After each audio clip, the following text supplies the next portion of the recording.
A dragon boat race kicked off Thursday in the coastal city of Xiamen in China's Fujian Province. More than 1,000 participants of 41 teams from both sides of the Taiwan Strait are competing in the race.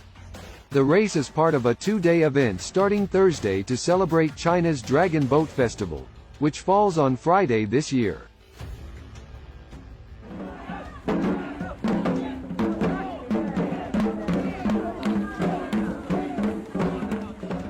就比如说训练到一半想停讲，就是太累了，然后就是旁边的就是队员就会鼓励我，就会很耐心的指导我们。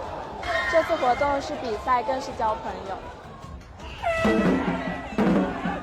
与队友们把握前后节奏一致划桨，要注意不要打桨。最重要的就是节奏。困难的时候，大家都会互相帮助。